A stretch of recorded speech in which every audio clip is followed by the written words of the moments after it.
when people would complain to my Gurudev about certain situations, he wouldn't just listen and say, oh, I'm sorry. He would say, then do something about it. Do something in this situation. Transform the situation. See the opportunity. My best friend, Bhakti Tirtha Swami, he was African American. He was a Princeton graduate, civil rights leader in the 1960s. He came to my guru when he first started coming to the temple and said, Prabhupada, even though you're teaching that we're not this body, we're the eternal soul, and you're teaching the equality of all life on this spiritual platform, devotees in your temple are prejudiced against me because I'm black.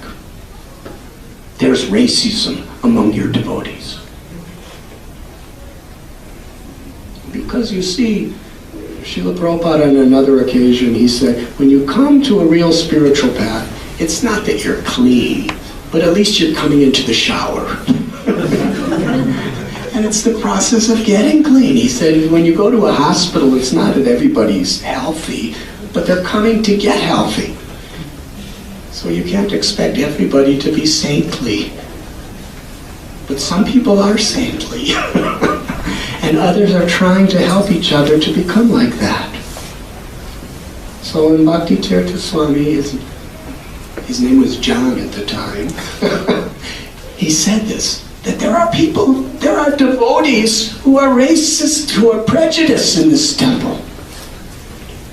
And Prabhupada looked at him and said, if you are disturbed by that, then what makes you different than them?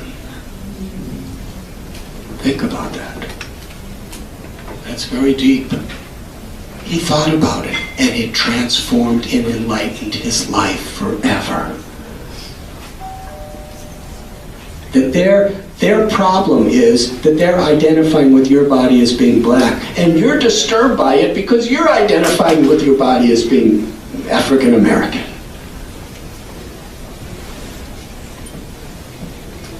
If you identify your own self as a soul and see them, then you can transcend it.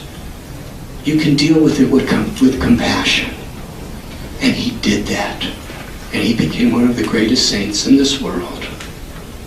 Nelson Mandela, Muhammad Ali, Alice Coltrane, they came to him for instruction because he had such a transcendental divine state of consciousness.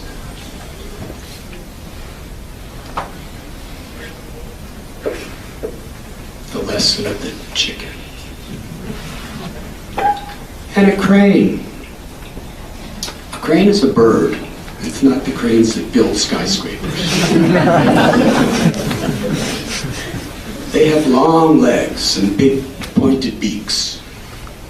And Parasara told the disciple, the nature of a crane is it stands on one leg in a stream of water and just looks down. And as he's looking down in the water, so many little fish come swimming by. He just patiently lets them pass. Hundreds and hundreds of little fish are swimming by. He just watches, lets them pass. When a big fish comes, he feasts. I think he doesn't sound like that. Sorry. But I think the idea is he feasts on the big fish.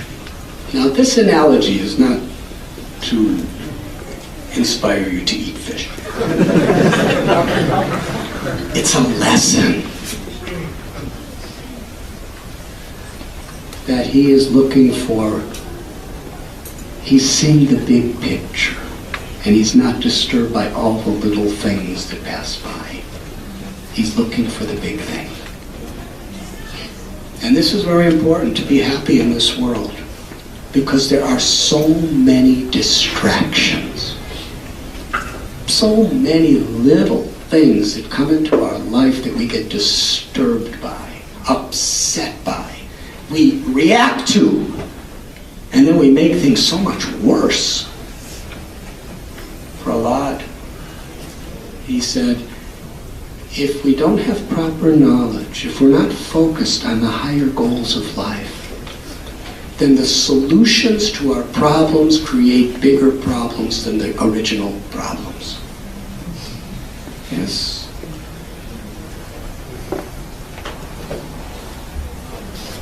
Look at the world today. The ecology, the environment, the rise of cancer. You know, people with earnest and good hearts sometimes, they try to make, solutions to problems.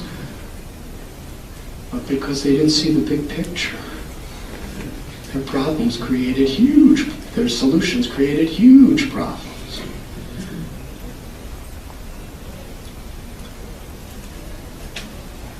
Whether it's in marriage, friendships, relationships, there are so many little things that we can fight about.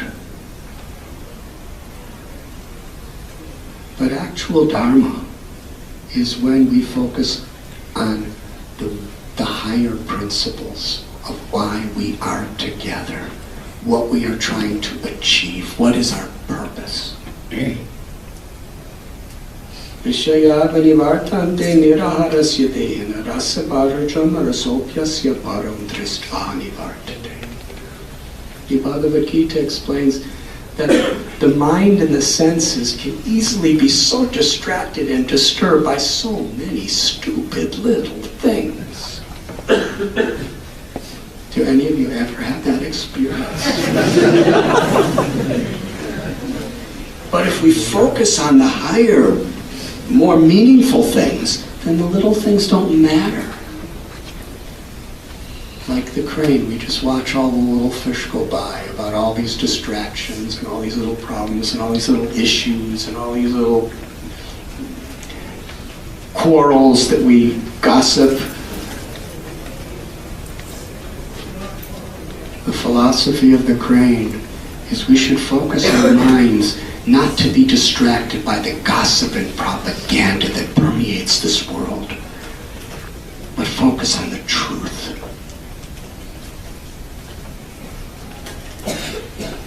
And when we focus on the truth, we let all these little things go. When a husband and a wife focus on the higher principle of what we have taken vows of marriage, we are entrusted with these children, it doesn't matter what differences we have. We have this higher purpose. And they rise above all those things. When friends, it's very rare in this day and age for people to remain friends for very long because of so many distractions. And what to speak of our own integrity.